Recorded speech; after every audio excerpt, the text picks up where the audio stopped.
You turned the dial to AM 1030 KVOI, The Voice, thinking that D. Simone guy is off the air. Not so. Chris is back for an hour of laughs, disagreements, and hopefully a lot of insight. With a different guest host every day from a different part of Tucson's universe. So cozy up to your radio and find out who's in the hot seat today on the D. Simone Daily Double. Now, here's Chris D. Simone and that other person. Dawn of light lying between the silence and soul sources, chasing illusions of wonder, in moments hardly seen forgotten. Good morning. Welcome back to the D. Simone Daily Double Show. We have my good friend David Slavin here. David, good morning, sir. Good morning, Chris. How are you? I'm very excited. We have one of our favorite vocalists on the line. Full disclosure, we are John Anderson fans. And in also full disclosure, I actually proposed to my wife during the talk tour during the song I Am Waiting on the 8th row of Desert Sky Pavilion. All right. I was there. I was there, too. So I was there, too. He was there, too. My wife remembers you waving after she showed you the ring kind of thing. And so was the rain that night, as I recall. The rain was amazing. That was one of our classic monsters. But the song, I Am Waiting, I love that song. Steve wasn't in the band, it was Trevor. You are correct. Because I was with Trevor last week, and we're actually going to do that song on our upcoming tour this winter. You just made my wife very happy, John Anderson. Thank you so much. So if you didn't recognize that voice, that is John Anderson of Yes, and a famed solo career, a lot of great work with Vangelis. And the Anderson Ponte Band. We are so looking forward to this show, which is happening on Thursday at the Fox Theater, 7:30. Go to foxtheater.com to get your tickets. So, John, how long have you known Jean-Luc Ponty, sir? Well, I met Jean-Luc in '77. He was in a band called Mahavishnu Orchestra. And yes, Mahavishnu did a tour of some shows in Texas. And I just got on with him very well. And as musicians do, you talk about, let's get together and write some music. Yeah, okay. 10 years later, I met him in L.A. and said the same thing. And then as life moves along, it took us till 2 years ago for me to connect with him, and we are really, really connected on so many levels. He's just such a great violin player, and the music he makes really works with me. I sing with his ideas. He plays along with some Yes classics, and the show is quite an amazing event for me. So what was the spark, after you guys have been talking about this for 37 years, what was the spark that you finally did it? Well, I was working with some friends up in Oregon through the Internet, which is the new studio. I work with people all over the world on the Internet. And Jean-Luc joined in on one of the songs, and I couldn't believe how beautiful his violin sounded with my voice. So I got in touch with Jean-Luc, and I sent him a recording of me singing on a couple of his classic tracks from the 70s.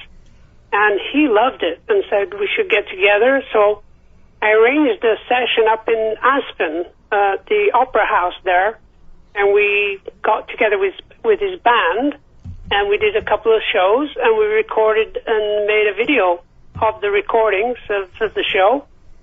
And that's why people can go out and buy the DVD and CD together. And that's what we are now, this Anderson Ponte band that...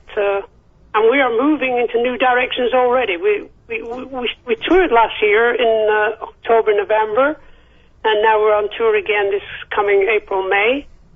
And we're talking about working next spring on a major project that I've been working on for a few years, about a violin player that finds a mystical violin. Life is like that. Wow. You wouldn't think of the violin as a traditional rock instrument, kind of like a accordion, and it's great applications to hear some of this.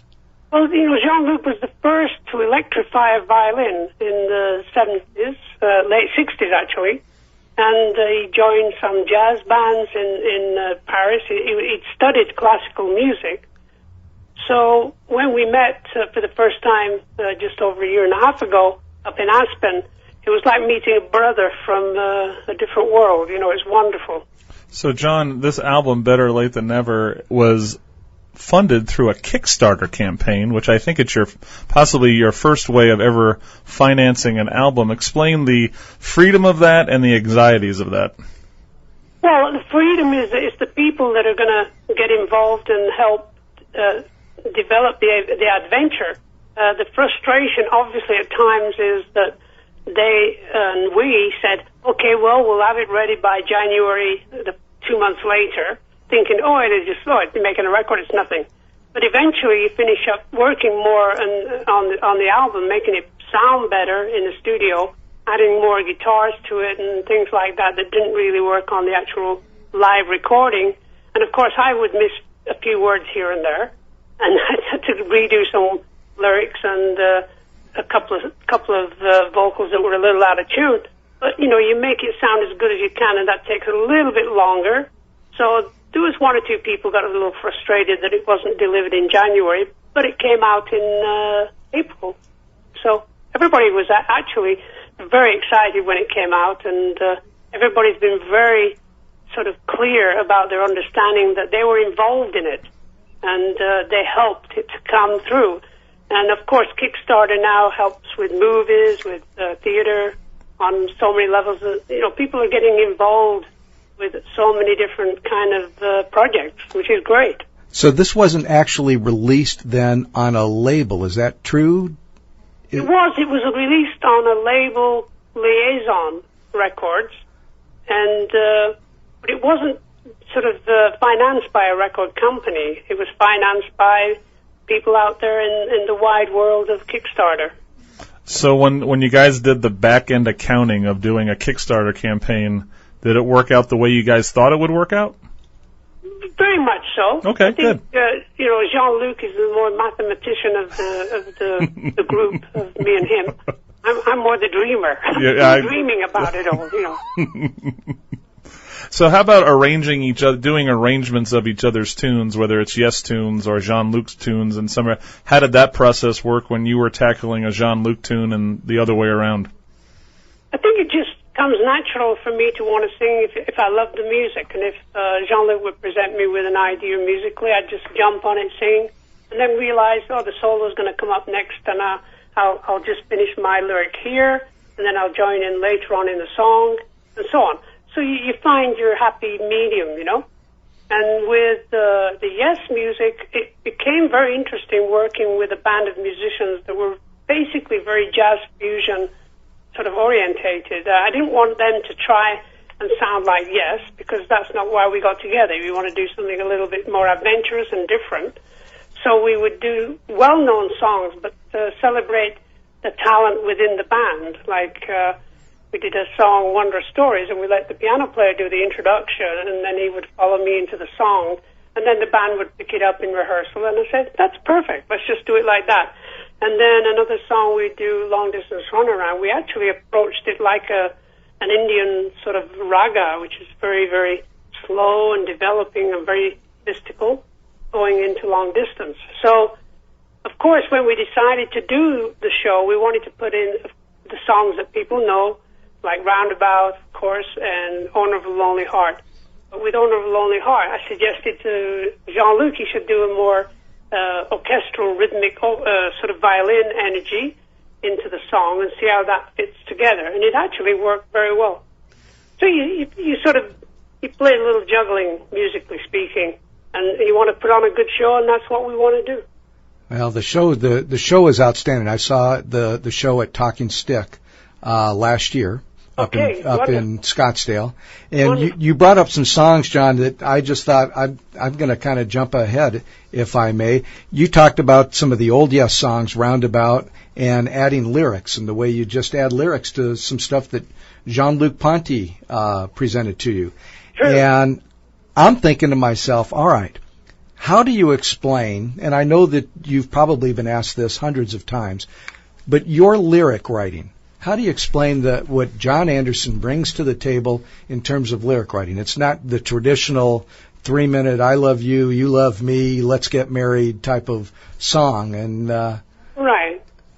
I think it's more or less my feeling within this search for explanation of various things that happen around us and how we move through this world and what is it really all about. And,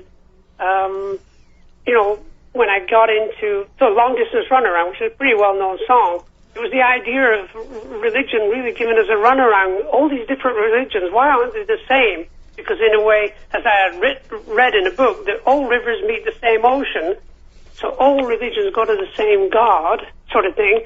So the Long Distance Runaround was all about that. So instead of trying to spell it out in so many words, I would dance around it, you see? Yes. What's amazing is you've just all the disillusioned people that think you were talking about a girl you were having a long-distance relationship across the pond or something, I think is what they've been thinking all these years. One of my questions also had to do with the spirituality of your lyrics, because they seem applicable to a lot of these different spiritual traditions, which are those rivers leading to one God. What are like 2 or 3 of the main themes as you explore the spiritual side of things that keep coming up through your writing? Oh, it's very interesting because I've just finished an album that's coming out in June called Invention of Knowledge, that we keep reinventing ourselves constantly in order to find that happy medium between the divine energy that surrounds us and what we go through as human beings and the craziness that seems to push us from side to side. And one of the songs I talk about, I will not surrender to the advertising, the lies of advertising that shake this avenue of faith.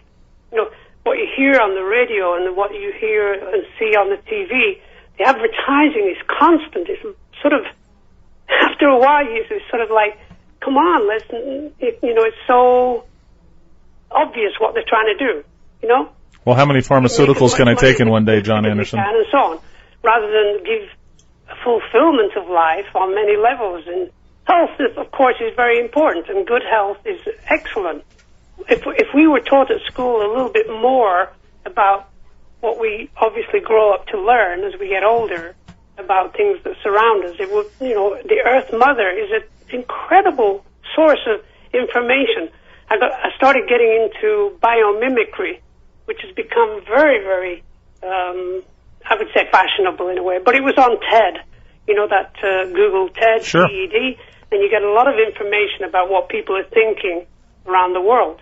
And this lady had spent a lot of time realizing that the nature of this world is actually trying to teach us about health, about trying to teach us how to use the right plants at the right time, and so on and so forth. And this conversation could go on forever, so I better stop right now. So after you just did that great lyric about advertising, you know what we have to do? We have to go do some advertising. So That's okay. As long as we don't take it too seriously. Amen, brother. Hold on for 2 seconds, John. We'll get to this segment number 2. We are honored and happy to have John Anderson Ponte Band, playing this Thursday, at the beautiful Fox Theater in downtown Tucson. Go to foxtheater.com to get your tickets. It is going to be a heck of a show. When we come back, John Anderson of Yes and Anderson Ponte.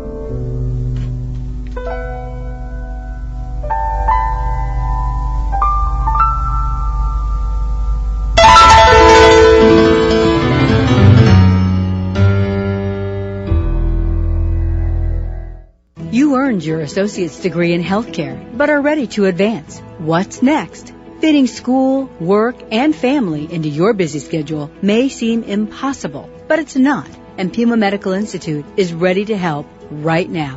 Why Pima? Pima Medical Institute has been helping healthcare professionals grow their careers for more than 40 years. We're all about specialized learning and giving you the attention and support you need so you can continue to work as you learn. And our online associate and bachelor's degree programs are designed to prepare you to advance into healthcare leadership and management roles. Why now? The healthcare industry is growing, and the longer you wait, the longer you put off building your healthcare career and your future. With online degree program options in respiratory therapy, radiography, healthcare administration, and nursing, isn't it time you visited Pima Medical at pmi.edu? Pima Medical Institute. Trusted, respected, preferred. Do they know what they've done? Do the Washington politicians really understand what they've done to our future? A nation approaching $20 trillion in debt, borders that are unsecured and wide open to illegal entry and smuggling. They abandoned wounded veterans in their time of need and passed regulations that have devastated our economy. The damage the politicians have done must be undone. That's why Gary Keeney is running for Congress. He's a businessman and rancher with the backbone to fight for what's right. Gary Keeney is a true conservative who will roll back the Obama agenda and keep the promise to our seniors and veterans. And Gary Keeney will demand real border security with a strong wall manned by even stronger, well-armed Americans. Gary Keeney for Congress. Learn more at KeeneyForCongress.com. I'm Gary Keeney. I'm running for Congress, and I approve this message. Paid for by Keeney for Congress. Did you know you have what they need? There are almost 4,000 foster kids and teens in Tucson, many in your own neighborhood.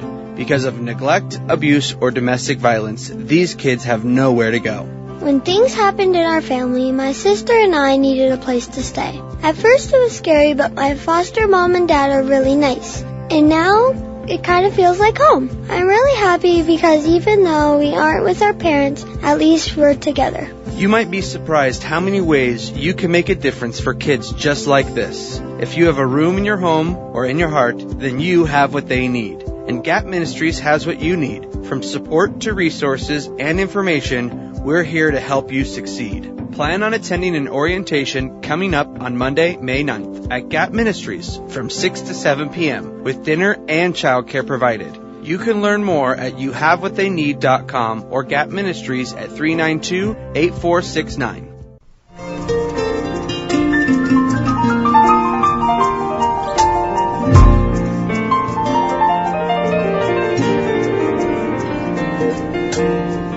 I woke this morning, love laid me down by the river. Drifting I turned on upstream, bound for my forgiver. Just a little taste of what you're going to hear Thursday night. Anderson Ponte Band, Fox Theater, downtown Tucson, beautiful historic Fox Theater, 7:30. FoxTheater.com to get your tickets. We are happy to have John Anderson calling in from the beautiful California coast. So, John, welcome back, sir. Thank you very much. Thank you. Hey, John, I have a question I want to ask. I've wondered this for a long, long time. That's Dave Slavin, if anyone didn't know it. Yeah. Hey, so John, back when Yes formed, and the original, when you met Chris Squire and you folks were formulating how the band was going to be, and this is kind of a three-part question. What were your major influences at that time? Your inspirations? How did the band come to be? And and I guess this maybe should have been the first part of the question, where do you see the start of progressive rock music? I have a theory that progressive rock music started with the song Good Vibrations, which in the United States people thought, oh, the Beach Boys, they're just a surf band. But over in England, you folks had a different perspective on it. Yeah, I tend to think it was Tomorrow Never Knows from Revolver. When I heard that, and when I still hear it, it's like pretty mind-blowing. And the Beatles pushed that energy through, obviously, Eleanor Rigby. Things like this just came through as like bolts of lightning to me. And, of course, the Beach Boys were following suit. The main things that happened towards I think it was 68, there was a band called Vanilla Fudge. They did a song, they did a full album, and they did a song, Set Me Free, Why Don't You, Babe? Right. And they slowed it down. That's right. Wait a minute, you can actually change a song's tempo and structure. And that's what was the beginning of when we started Yes. I was very into the great writing of Jimmy Webb. You know, he actually did an album called With the Fifth Dimension. Right. And Here Inside My Paper Cup, Everything Is Looking Up, and the songs like that. These are the songs that Yes first started performing. When we first started our first tour, shows, whatever, we were doing songs like songs from the Fifth Dimension album, Jimmy Webb. We were doing different versions of Beatles songs like Every Little Thing She Does, Every Little Thing She Does, you know. Yeah. And just modifying ideas, musically speaking. So when we started writing our own music, songs that me and Chris wrote together, or I came along with an idea and we started working together as a team, we were always sort of able to experiment, because we as a group, there was Bill Bruford, Tony Kay, Peter Banks, and Chris, and myself. As we started, we weren't from the same town. We weren't from the same city, like Liverpool or Manchester or Glasgow or whatever. We were all from all different parts of England, so we all had different thoughts about music. I mean, Bill was a jazz fanatic, so he had jazz influence in his playing, and Chris came from a very, he loves schoolboy choir. You know, he was a very choral sort of person, musically speaking. He'd play the bass like a melody here and there. So everybody added their own feeling into each track, and it wasn't hard to let them just do it. It just seemed to come together very easily, and that's how the band started and became its own sort of energy. And of course, as time progressed, Steve Howe joined in the band, and here was Steve Howe with incredible knowledge of guitar. He would play some classical music to me, and I'd write a song with him, and then he'd come on stage and we'd do different kinds of things, and he would do a solo guitar piece, and then we wrote Roundabout together, and all those songs, And You and I, and all the songs that developed the band.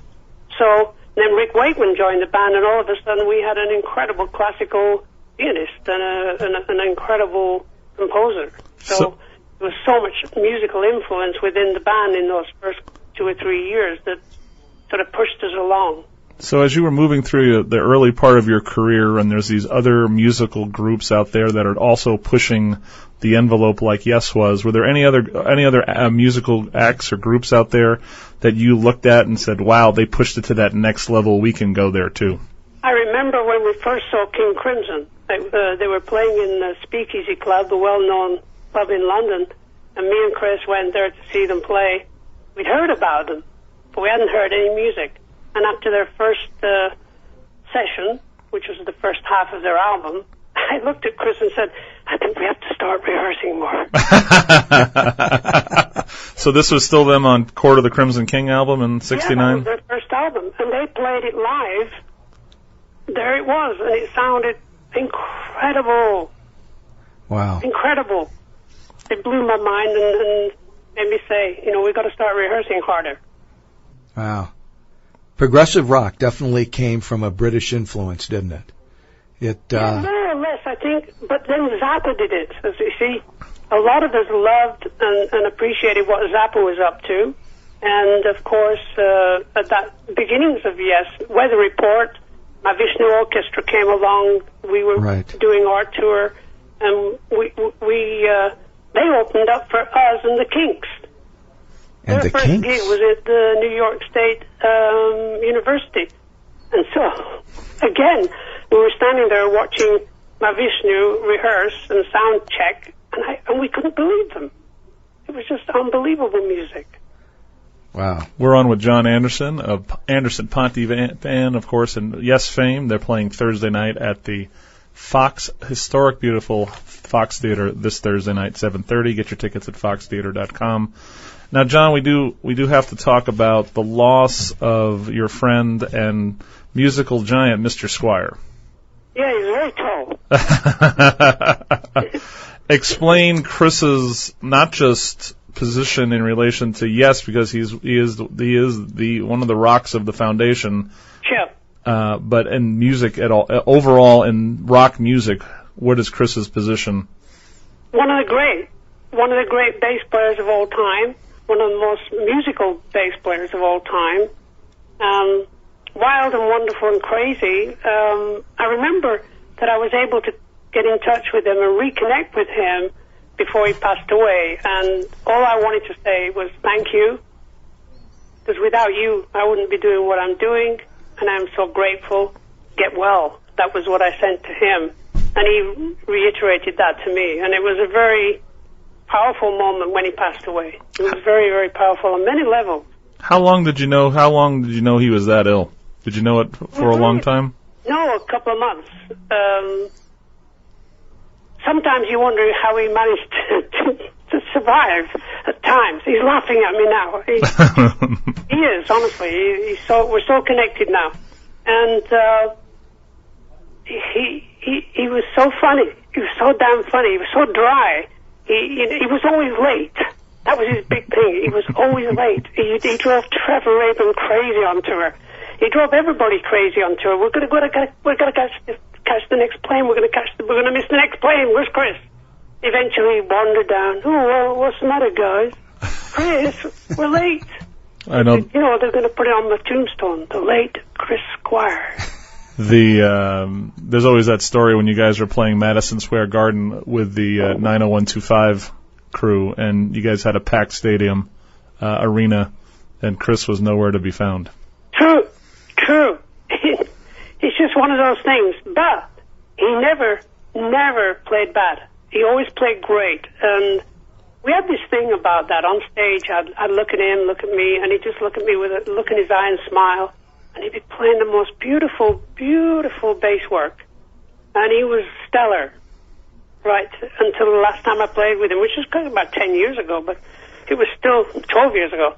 But I still remember how amazingly beautiful and connected we were on stage. When you look at retrospect, and maybe he knew he was sick earlier than everyone else and didn't let anyone on how sick he was. Don't you think it changes everyone's perspective on maybe some of the decisions that were made over the last 10 years? Hard to know. Yeah, yep. I tend to think that, life for him was very different from me. We're very yin and yang. He was Darth Vader to my Obi-Wan Kenobi. Wow. That's what he said. Interesting perspective on that. Hey, John, I know we said a couple of... Can we get one more small segment out of you? Please. One, please, because we want to talk about Anderson Ponte future. We want to talk about your work with Trevor Rabin and Rick Wakeman. And then we got one big question about the whole Yes thing we want to get to. Okay. So thank you, John. John Anderson, Anderson Ponte Band, coming up a couple days, Thursday night at the Fox Theater, downtown Tucson, an amazing location to see John Anderson, Jean-Luc Ponte, and the Anderson Ponte Band, foxtheater.com. We'll be right back in just a few minutes with one last segment with John Anderson.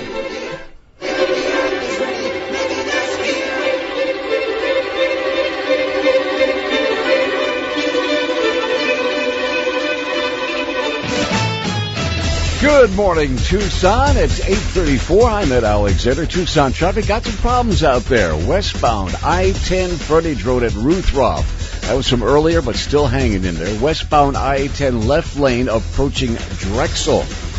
Disabled vehicles at Houghton and Irvington and at 22nd and Craycroft. Also an accident out by Pima College, Anklem, south of Speedway. And a speed enforcement zone. Thanks for the call in this morning. At least 3 motorcycle officers on golf links by the Border Patrol. So they are cracking down this morning. Look for a high today, about 75. Hey, Marcia. Thanks for meeting me on such short notice. Honey, I remember being a working mother. Everything is short notice. I'm tired of treading water in my business. I know it's an investment, but life isn't sustainable unless I start creating some real revenue for us. I'm on social media, I'm writing weekly blogs, I'm giving this all I've got. And with the kids' school and John's work schedule, what I'm doing just isn't enough. How did you do this? The next step is finding your target market.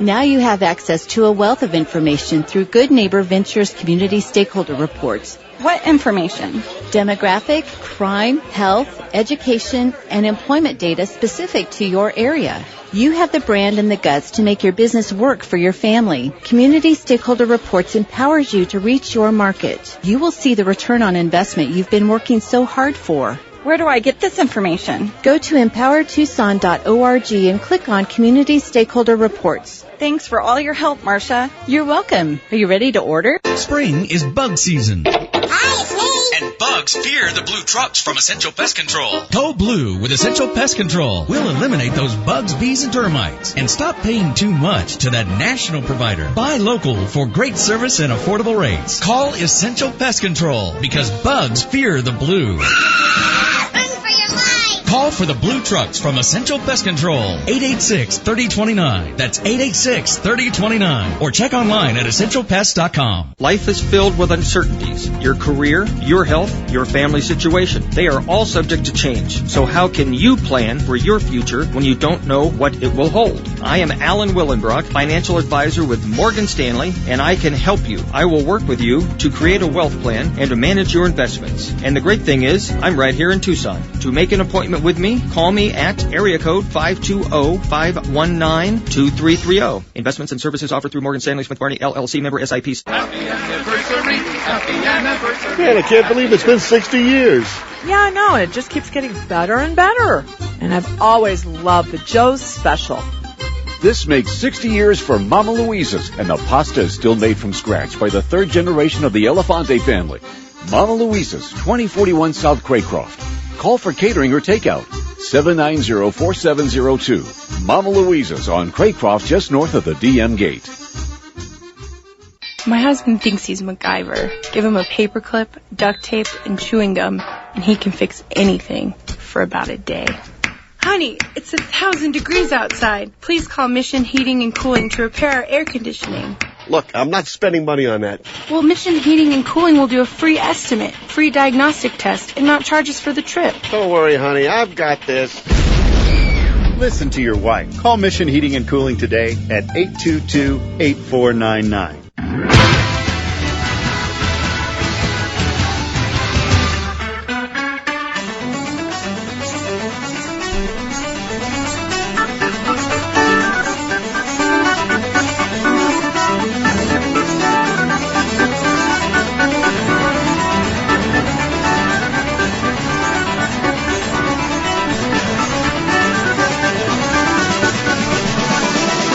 All right, welcome back to the D. Simone Daily Double Show.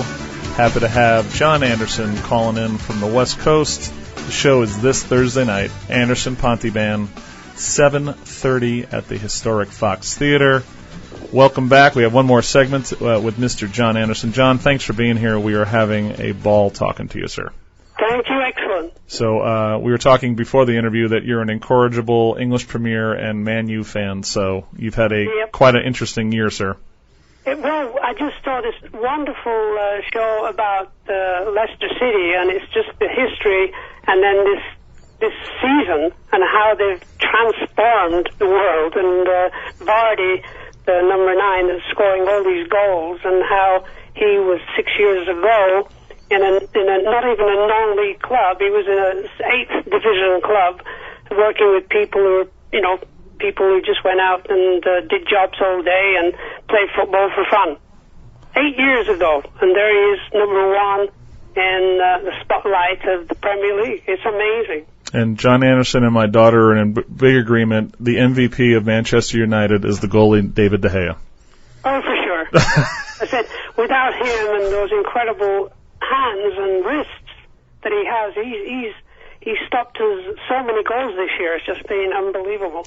John, one question that has always, over the last so many years, because Dave and I are, of course, very big fans of your work with Yes, is if you had your kind of your magic wand and you can wave it, how does this beautiful thing of 40 plus years called Yes, what would be the best way to wrap it up or, do it the right way? What would you want to do?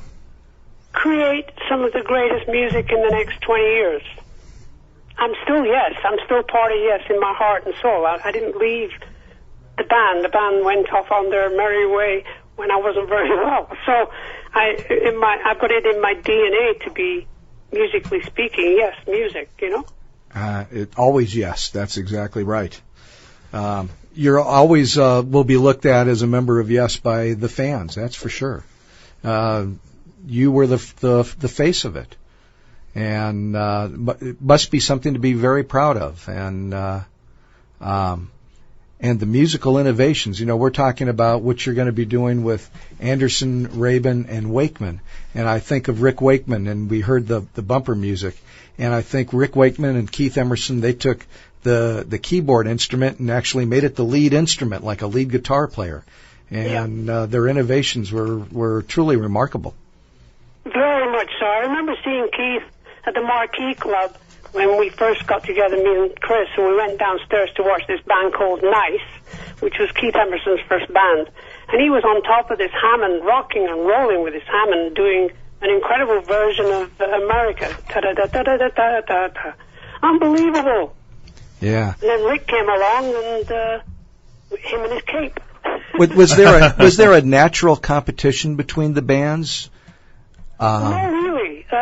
Interestingly enough, we all seem to start at the same time. ELP, Genesis, obviously Led Zeppelin, Deep Purple, and all these bands started in the London area, all in 68, 69, and it was kind of an amazing adventure for everybody. But like I said earlier, when we saw King Crimson, I said, we got to practice harder. You know, we got to get better because these guys are brilliant. So there was this wonderful camaraderie amongst everybody that we were so happy to be part of this new experience in music into the 70s, and how progressive music and became called progressive rock and became part of our lives. And we survived the disco world. We survived the punk world. We survived all these different evolving musical events that happened over the last 30 years, 40 years. And generating new music the entire time. Yeah, we were always, as we spoke about, always adventurous. And the next step is for me and Trevor and Rick to put a project together. I was working on a couple of songs yesterday that me and Trevor have sort of designed. And then this other piece of music that I'm working with Rick. And I'm going on tour for the next month or so. And then in June, July, me, Rick, and Trevor will get together and come together and put together this album, because we feel it's our time to do it. You know, it's our destiny to do a really good and very, very powerful album. You should hear some of the work that Trevor's been doing, because he's been doing some wonderful film scores over the last 25 years now. Right. And they're just unbelievable to me. So I've been watching him, and I've gone down to see him work in L.A. and watch him work at the Sony gigantic studios with full orchestra and about 2 or 3 dozen people around him, and he's creating all this music for the next big movie and stuff.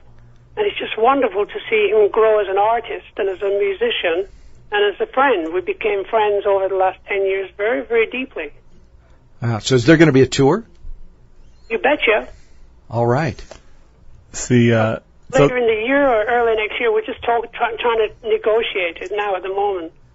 So you guys have been talking about working together, the three of you, for several years now. Was Chris's passing a little bit of a motivation? More, I think probably. You know, he was, because he would have wanted to be involved if we were going to get together. And I think he loved us all so much, and I think he's overseeing a lot of things. He's up there being the puppeteer. So as you move through here, have you guys started making? Of course, the internet is excited on who is going to fill out the rest of Anderson, Rabin, and Wakeman. Have any of those decisions been made? We've met with a couple of great players, and it looks like we're locked in. I can't tell you who at the moment, because I can't remember the darn names. One's called Dave. And, wait, well, I'm here. I thought I had a scoop there, John. Thanks, man. Yeah, you know, we're hoping to get moving very strongly in June. Now, Trevor's just finished a remarkable work, a big series for TV called 12 Monkeys. And that took up a lot of his time up until only about 2 weeks ago. And I went down 10 days ago for a couple of days with him, 3 days. And we worked out all the music we're going to do and more. So we're very excited. You were telling us before the interview started that maybe one of the songs that might possibly make it onto a set list in the future might be from Keys to Ascension, which is Mind Drive. And I got all tingly, John. No, but parts of it will work with this new piece that Rick sent over. Great. That I've been working on. I'm thinking how to work on vignettes. So this track will be going, and all of a sudden we'll jump into Mind Drive and freak ourselves out. Never mind the audience, you know. and take it as far as it should go, and then back into the next part of this new movement. And sort of, you know, we have the right to go in and out of our older music into the newer music and to interweave them and just see how it works. What are maybe a few Yes songs that you haven't tackled in a while, whether they're, you know, from the 80s or 90s or older, that you want to tackle with these guys? Definitely Perpetual Change. I've always loved the musicality of that song and the simplicity of the song itself. And we'll do the same thing. We're going to use a vignette of the main section towards the end and then go into the original song, and then that will lead us into a new song. I think that's what we're going to try and do. We're trying to balance out so that we're not only presenting the music in a fresh way, but also in a very creative way. Yeah. Wow. Well, John, it's... I had one question. Go, buddy. The Invention of Knowledge is coming out, you said, in June. True. And that is with, and you're going to have to help me with how to pronounce the name, Ron Stolt? Ronja Stolt. Ronja Stolt. Okay. Ronja Stolt. Okay. He's this Swedish guitar player producer that I met 2 years ago on a cruise out of Miami to Bahamas and back. It was a prog rock tour on this boat, and I went there just to do solo shows, and I bumped into this band called Transatlantic, and they said they wanted to do some Yes songs, and I said, well, let's do Revealing, and they actually did it. So I actually did Revealing with them, and Heart of the Sunrise and Roundabout, and that was the finale of the tour. Some of those are caught on phone cameras on YouTube right now, so you can watch the Revealing, definitely. It's pretty wild, and I was so exhausted. I can't believe I said, let's do it. So you folks embarked on this album, and you're releasing it called The Invention of Knowledge? Yeah, it's something that I was very interested in doing, a long-form works, and it was music that I've been developing over the last 10 years with different people around the world, using the Internet to discover new music. And it has so much of a Yes energy in it. And I don't know, because he was a big fan, Ronja, big fan of Yes, and he wanted it to sort of, I suppose, appeal to the people that loved Yes. And, you know, I was playing it just an hour ago when I was driving shopping, and I played it in my car, and it's just something that we put together over a long period of time, and now I'm able to hear the whole thing, and it's mesmerizing to me. I'm just loving it. Wow, and that's going to be available on Inside Out Records. Inside Out Records, okay. You'd like to say at record stores everywhere, but that isn't the case so much anymore. No, you just download it, and yeah. Like you were saying about music in general, there is so much music out there, and I tend to think that no matter what I've done in my life, my career, people will find it eventually. It's like, and that actually comes from the song in this album we're talking about. But things like Toltec, the album Toltec, not many people know about it, but eventually they'll find it. Right. As I found, as I found the Adagio from the Ninth Symphony of Mahler. It took me all my life to find it 2 years ago and think, oh my God, this guy was amazing. Wow. Yeah, you find that all the time, man. I just the power of some of these music services is the fact that you can find that stuff easier than ever, but you got to get to that point to find it, you know. Right. Yeah, it's one of those things. If you relax, it'll come to you. Speaking of finding it, at some point, is there maybe going to be a follow-up to your first solo album, Elias at Sun Illo? It's called Zamran. And it's been in the works for now 7 years. I'm actually up to 5 hours of music. I know it sounds crazy, but that's what I do. That's your release. I'm going to go work on Zamran. Yeah. Yeah. And there's a friend of mine in Poland, he's doing some visualization of it, computerization, and we're going to try and put it out as an app that people can go in there and go on as many journeys as they like, musical journeys, visual journeys, information journeys, like a library of information. John Anderson always being innovative. That is what I've always admired about you. Keep trying. You got to keep trying. Keep trying, make new music, and keep the big things of the world at the forefront of your mind. True. So, John Anderson, you have been way generous with your time, sir. Totally appreciate it. Thrilled doing this interview. Thank you so much, you guys. I wish you well, and I hope to see you at the show. John, thank you very much. We'll both be there, and if you need a really good place to eat when you're in Tucson, just ask. We know where to go. We can give you the downtown Tucson tour. That's true. So excellent. I appreciate that. Brother John, have an amazing rest of your day, and we'll see you Thursday. Thanks again, you guys. Bye. Take care, bro. Thank you, John. John Anderson, Jean-Luc Ponty. They will be there at the Fox Theater this Thursday, 7:30 start. And thank you, Chris DeSimone. Dave Slavin, thank you, man. Great job. John was really amazing with his time, and we appreciate it. Thanks for letting us abuse your time, but we had a great time doing it. It's going to be a great show. So you are listening to the DeSimone Daily Double on KVOI.com. We'll come back with an outtake in between the recordings next.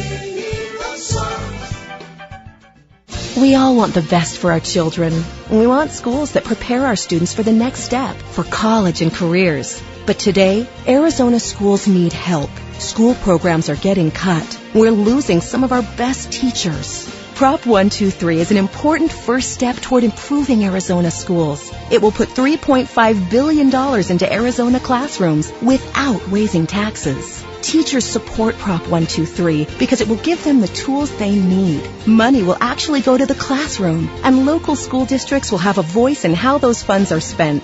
On May 17th, join teachers across Arizona and vote yes on Prop 123. Needed dollars for our schools without raising taxes. Learn more at yesprop123.com. Paid for by Let's Vote Yes for Arizona Schools in support of Prop 123. Major funding provided by Greater Phoenix Leadership, Inc., Helios Education Foundation, Health System Alliance of Arizona, and the Arizona Chamber of Commerce and Industry.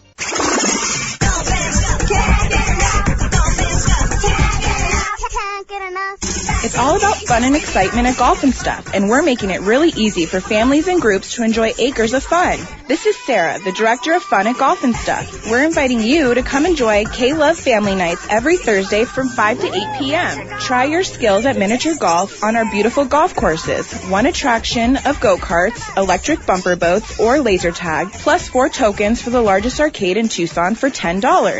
Or 2 hours unlimited fun for just $15 every Thursday night from 5 to 8 p.m. What could be better on a Thursday night from 5 to 8 p.m.? Unlimited fun, hanging out with family and friends, and listening to great Christian music. Call 296-2366 to book your group or family. Golf and Stuff. You can't get enough. Golf and Stuff rules! Awesome! Golf and Stuff. Can't get enough. Golf and Stuff. What is it, boy? You want to go where? To the Humane Society's Putting on the Dog? It is the best event in Tucson. You're right. We should go. Get your tickets to Tucson's best pet event, Putting on the Dog. Friday, May 6th from 6 to 9 at the Tucson Hilton El Conquistador. Food by Tucson Originals, live and silent auctions, great entertainment, and more. Tickets at hssaz.org/POD. All proceeds benefit the Humane Society of Southern Arizona. Hello, this is Joe Kolish, Grand Knight of the Knights of Columbus, Council 8077. Thanks to KVOI, I'm here to tell you about our annual charity golf tournament we are hosting on Saturday, May 7th. It will be held at the Highlands at Dove Mountain in Marana. This year, our 4-man scramble will offer a chance to win a 2-year lease on a Buick Verano, along with raffles, auctions, and our popular poker run. Join us and our diamond sponsor, Stiefel Investment Services. Golfers, don't delay. Make sure to register today at golfonthebrain.net. See you around the green. Well, I had you on the air. I had to go with my favorite Yes song of all time, and it's Awaken, hands down. Have you seen the show I did in Iceland? Yeah, with the Toddmobile guys? Toddmobile. That's an amazing version of that song, John. It really blew my mind. I remember going through the experience, and we did obviously a few other Yes songs, but when I heard and saw it about 4 months later, I couldn't breathe. I thought, how good is this? You know, it's like the music transcends, you know, in a way. Well, it was also good to see folks of that younger generation, who connected it and helped get it to where that performance went, because it's a beautiful performance. Yeah, we were pretty lucky. I think it was in 2002. We toured with the band, with Rick and Steve and Chris and Alan, and we toured with a Polish symphony orchestra, all made up of teenagers like in the 20s or early 20s, and they didn't really know yes, but man, it was incredible to play rehearsal with them, and then to realize that this was pretty interesting music. Like we actually did Gates of Delirium, Revealing and Ritual, and they loved it. And they're very young musicians, and they just loved the idea that a band like Yes exists, So here's my I have different moments of where my kids listen to different music, and so my son and his friends are playing a video game, Destiny. Right. And they have Spotify playing in the background, and they're listening to Mind Drive while they play Destiny. Oh, I was working on Mind Drive yesterday. Oh, love that tune. Part of the project with Rick, the Anderson, Raven, Wakeman project, ARW, and Rick had done this really very interesting piece of music for it. It's like a bolero, and very strong. And I kept hearing, there's something got to come with this. There's something halfway through. We got to go into a song that, yes, people know. And I thought, that's it, Mind Drive. And I put it on for the first time a couple of days ago. I hadn't listened to it for maybe, 10 years or so. And I thought, wow, this is pretty strange, interesting music. But you answered a question right there. You do listen to your old music, don't you? Very rarely. Very rarely? No, he said 10 years. I'll listen to it now and again. It's like if I hear, like I wanted to think about doing Mind Drive, and I hadn't listened to it for 10 years. It's a long time. And when I heard it, I thought, wow, I remember doing it with Alan and Chris, because they kept playing the da-da-da, da-da-da, da-da-da, da-da-da, da-da-da, da-da-da for about an hour. And I said, guys, can you change keys? And then they did, and I started singing, and that's how we started recording that as an idea. And I just read an article about these new fangled video games that are coming through, where you can actually work with your mind, and it's so funny. It was developed by the guy who created Atari. Okay. And when he sold his shares and everything, he started working with some Russian brain scientists, and they've created a system now that enables the mind to control the computer. So that was like... And then you're listening to Mind Drive. And that when I wrote that. But it's about 20 years ago, Mind Drive, I don't know, probably. Yeah. Well, your lyrics in that, but the band overall effort on that song. Amazing. Steve and Rick at the end are just wicked. Amazing. All right, we're gonna. Every time I worked with the band, I tended to know where we were going. Right. And thankfully, they were very, very helpful to wait for the next section. I'd be working on the next section while they learned the new section, and I'd be working on the next section and thinking ahead, And I did that way back in Close to the Edge. I had this sort of natural feeling for the next, how it would build and structure together, and they were so wonderful to help me realize these ideas, and that's how we worked together. When you say that last entering the Mind Drive, and then the boys just finish off that last 3-4 minutes. Oh, wild, wild, wild. It's good stuff, John Anderson. All right, we're going to get some bump music going again. Little Anderson Ponte Wondrous Stories we're going to bump in here, so. Okay. Here we go. AM 1030, KVOI, Cortero, Tucson. On the web at KVOI.com.